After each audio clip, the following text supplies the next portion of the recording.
But first, we have our great keynote speaker, Urban Johnson from the NMFTA, who is lending us his expertise from the heavy vehicle industry to talk about regulations and how they can affect cybersecurity.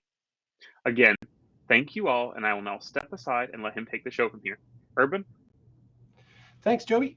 Well, greetings to everybody. Hope you are having a good time wherever you are, day or night. I think we're covering definitely a few time zones here today.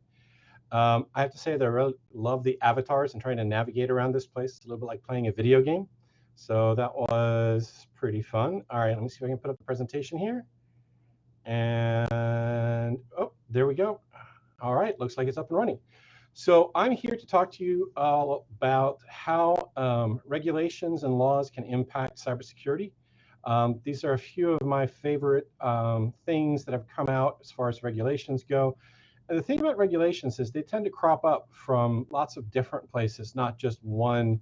Not everything comes from NHTSA that we need to concern ourselves with. So first, a little bit about NMFTA. This is the company I work for. We're an industry nonprofit. Probably nobody of you has ever heard of us, which is okay. Most of what we do is we manage some standards for the transportation industry, the National Motor Freight Classification, the Standard Carrier Alpha Code, none of which we are actually here to talk about today. One of the fun things I get to do here is I get to run the Commercial Transportation Security and Research Program. This is where we get to do lots of fun stuff involving cybersecurity and heavy vehicles. So our mission statement for the program is to bring stakeholders from freight transportation together so that we can collaborate and improve the cybersecurity posture of transportation so that we can all get the goods that we need and save Christmas, hopefully. About me, so I'm the CTO at NMFTA. I'm also principal investigator and manager of the Commercial Transportation Security Research Program. I'm also a transportation subject matter expert at InfraGard for the FBI. Past positions generally tend to be the CTO type, I guess. So first, a little bit about laws and regulations. So regulations really stem from like really good and noble ideas, right? We're trying to protect the environment. We're trying to protect the consumers. We're trying to increase public safety, right? So the motivations behind most of the laws and the regulations that we struggle with in cybersecurity all come from good intentions, right? The problem are that laws and regulations are often very complex. They're negotiated compromises. The write-ups are done in a very bureaucratic, very fixed way of doing things and processes for reviews and approvals and all those sorts of stuff. So sometimes things get missed, sometimes things just go awry. But often we end up with some unintended consequences, especially as it pertains to cybersecurity.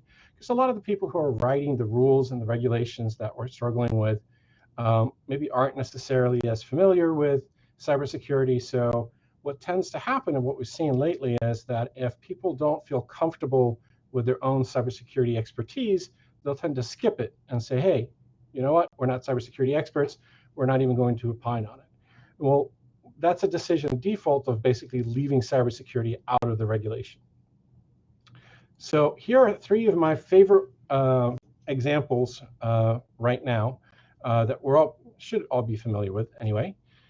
First, it's the onboard diagnostics, OBD, 2, which is actually came from the US EPA. This is what gave us our famous diagnostic port inside our vehicles. Well, what they couldn't anticipate in the 1970s and in the 1980s was that we were going to be able to take small cellular devices and plug them directly into these ports to connect the vehicle to the internet while it was in motion. So that's where you have one of those unintended consequences, and that one is basically technology moving past what used to be a limitation of the system, right? So now you have a safety critical system that used to be closed, that's now open and sitting on the internet.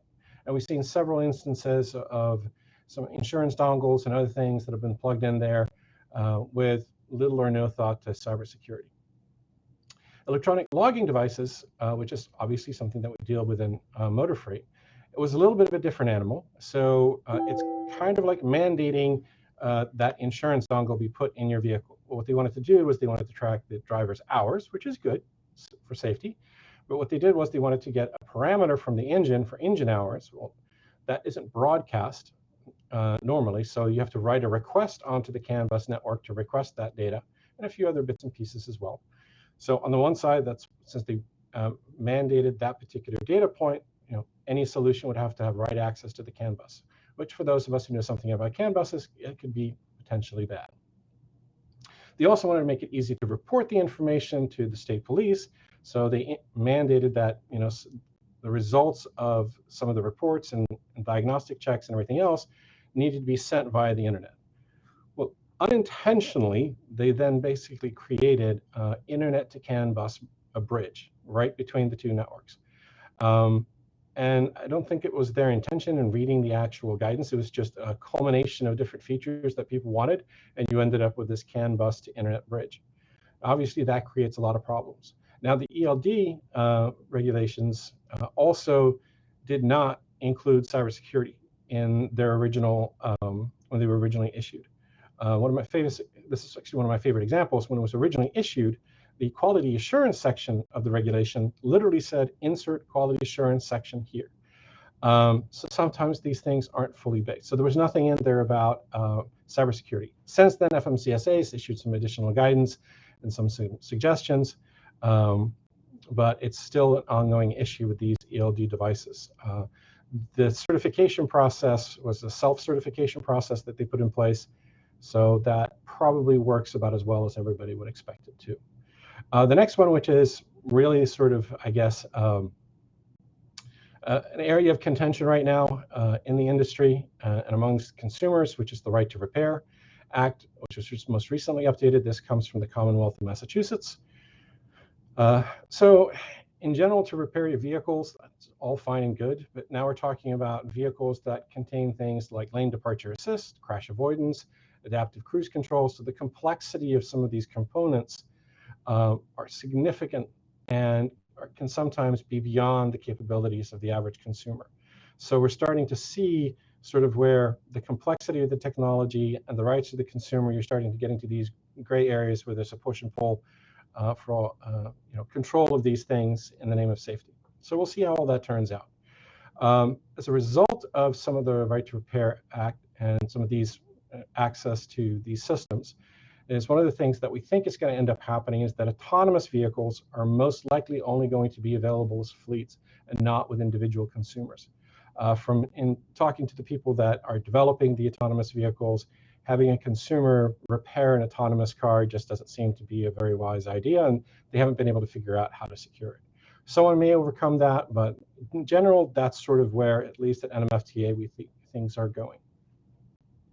So as you see here on the slide, the regulations come from a few different places, US EPA, US DOT, and also the Commonwealth of Massachusetts, right? So we're getting these regulations in the automotive space from lots of different places. And that means that all of us have a lot to keep up on and keep track of. So one of the things that's coming up recently that we have looked at NMFTA is some updated guidance from CARB, that's the California Air Resource Board, mandating remote onboard diagnostic devices for their heavy vehicles. So that includes everything that OBD2 would include, including diagnostics, even though in the heavy vehicle space, we're trying to get away from doing diagnostics and telematic systems together on the same network.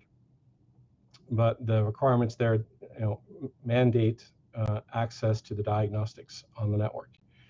And it also mandates that it be able to connect to all sorts of varying kinds of internet connectivity to send the system reports in, including satellites, cellular, Wi-Fi, hotspots, etc. That's literally a quote from the regulation draft that they're working on.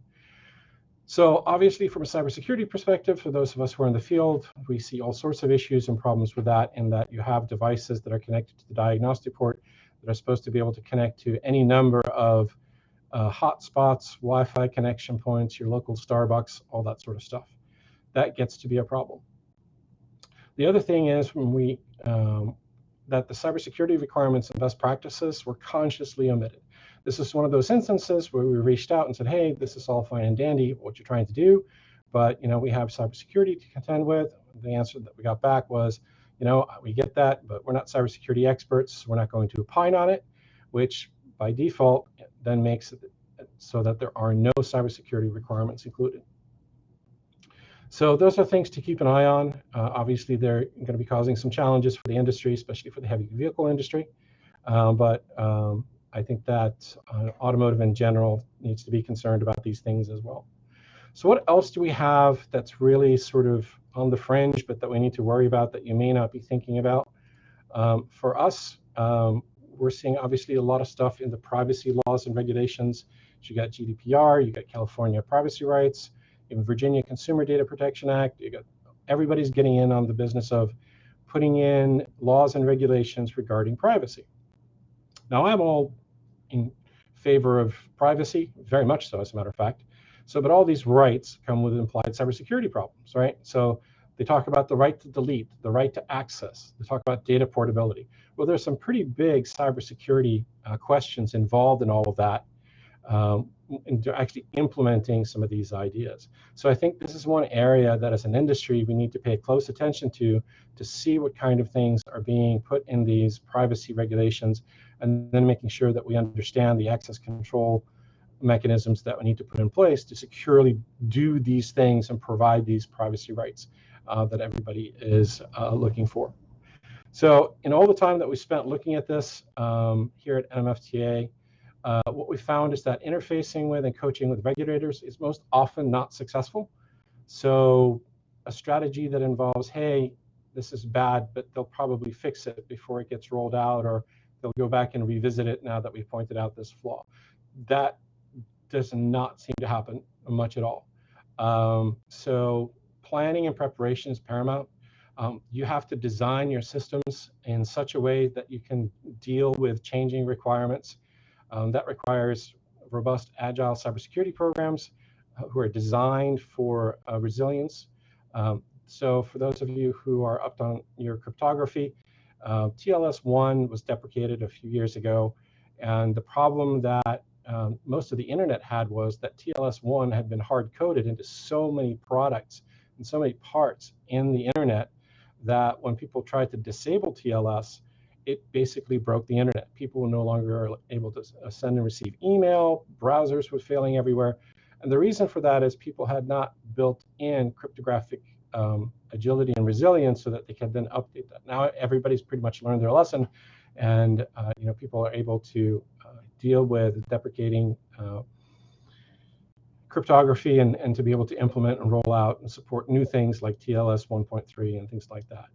So the other thing is there's no substitute from staying informed about all the upcoming regulations, laws, and everything else. And if you are an international company with international requirements and regulations to deal with, then if you're on the technology side, make good friends with the lawyers who actually have to keep track of these things.